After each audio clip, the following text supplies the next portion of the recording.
This right here is Patrice Bergeron, a man who has gone down as the greatest two-way forward in the history of the game. See, the glass with me is always happening. I think here's a steal. Score! Out to the middle of the zone to Mullen, but Bergeron hunts the puck. Sagan dangles to Marchand. Give it to Larson for a shot, and that one chipped back out, and a chance now for Bergeron to run alone. Score! Because obviously Buffalo wasn't changing their guy. Here's Bergeron. The middle Bergeron to Sagan. He scores. As he would set the record with 6 Selke trophies for being the top defensive forward. Not only that, from 2012 until 2023, and get this, Bergeron would win or was a top 3 finalist in every single season. And you could argue that the only reason he didn't win was because of injuries. Therefore, there is a reality that Patrice Bergeron wins 7 Selke trophies and would finish his career with 10 in total. So what if I were to tell you that this man would also ruin countless legacies?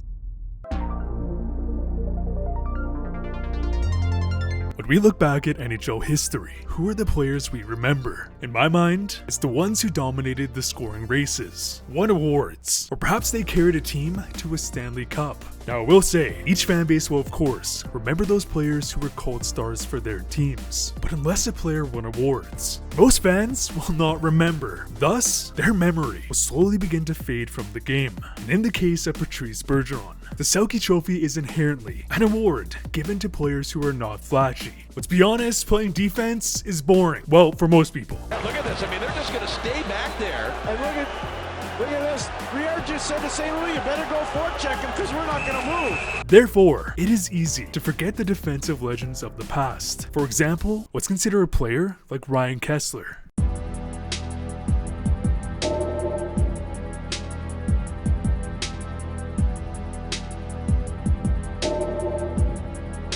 In his prime, Kesler was a 40-goal, premier two-way forward. In the late 2000s, he was going head-to-head against Pavel Datsyuk, where he would finish in the top 3 times in Selke rankings, where he would win once in 2011. And as soon as Datsyuk exited the competition, Kesler would once again finish top 3, 2 more times against Patrice Bergeron. Meaning, without injuries, without the existence of Datsyuk leading to Patrice Bergeron, there is a reality where Ryan Kesler wins 5 Selke trophies and goes down as one of the greatest two-way forwards of all time. And these awards would have translated to a bona fide Hall of Fame career. But it didn't happen. And yes, Kesler will be remembered by Canucks fans, Ducks fans, Flames fans who hate his guts, but this man will not be remembered in the history book. And the same thing can be said about Barkov, who of course plays on the Panthers, which is a non-traditional market. So right off the bat, the odds are stacked against him, as Barkov would finish top 5 in Selke votes 4 times.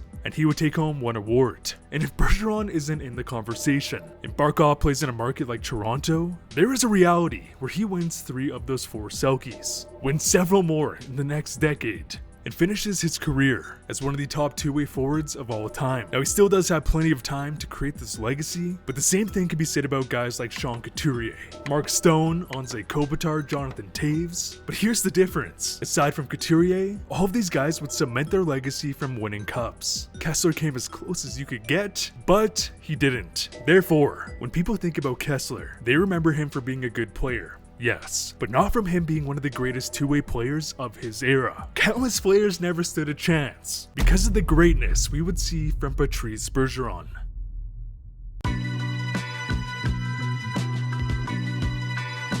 The next factor we need to consider is East Coast bias. What is it, you ask? In Canada and the United States, the majority of the population resides in the East. So naturally, most of the publications, writers, those who have a vote, also live in the East. And when you consider the fact that most West Coast games start at 7 p.m., which would be 10 p.m. on the East Coast, means that most fans can't watch West Coast teams play, as you would have to stay up past midnight to watch a team like Edmonton or Vancouver, whereas on the flip side, East Coast games start around 4 to 6 p.m. for people in the West, meaning the East Coast will naturally gain more viewership, which ultimately creates a bias when it comes to player awards. Does that mean that all awards are unjustly given out? No. Absolutely not. But this bias has also led to players receiving votes with zero basis. Last year, Connor McDavid would have one of the best seasons in NHL history, where he would finish with 64 goals, 153 points. However, a writer, most likely out of Boston, would give their MVP first place vote to David Pastrnak. So, did it affect the outcome?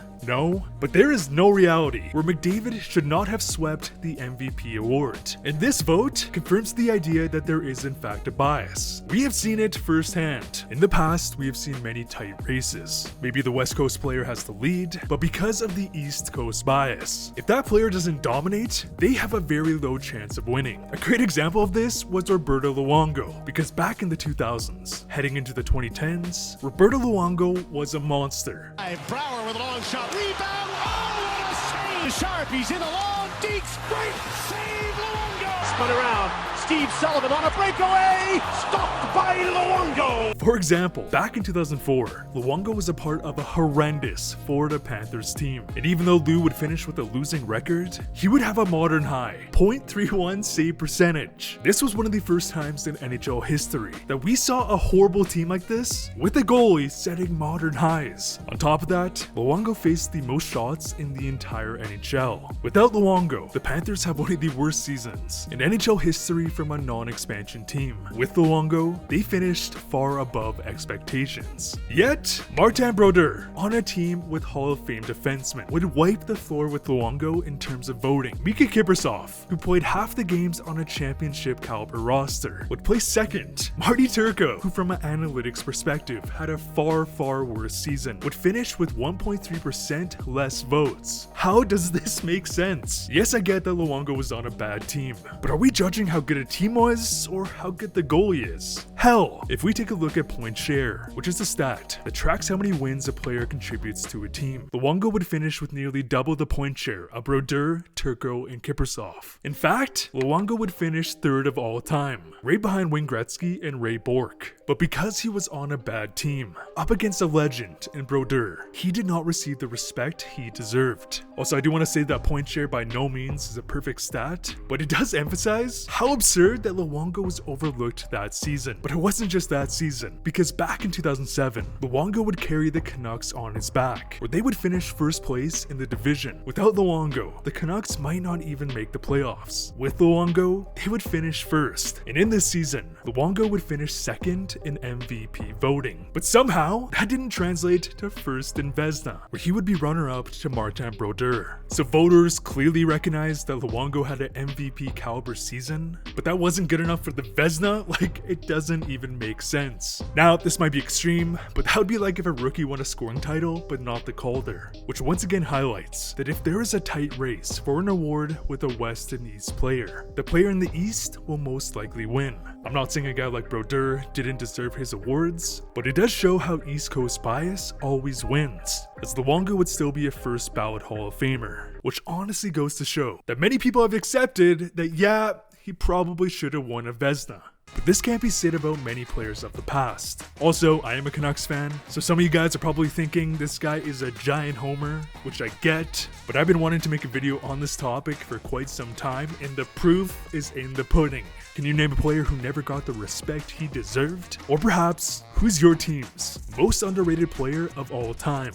Comment down below. We are so close to 100K, oh my goodness. Thank you so much for all the recent support. You would make my day by helping me get there. So I'm a little sick in this video, but as always, thanks for watching.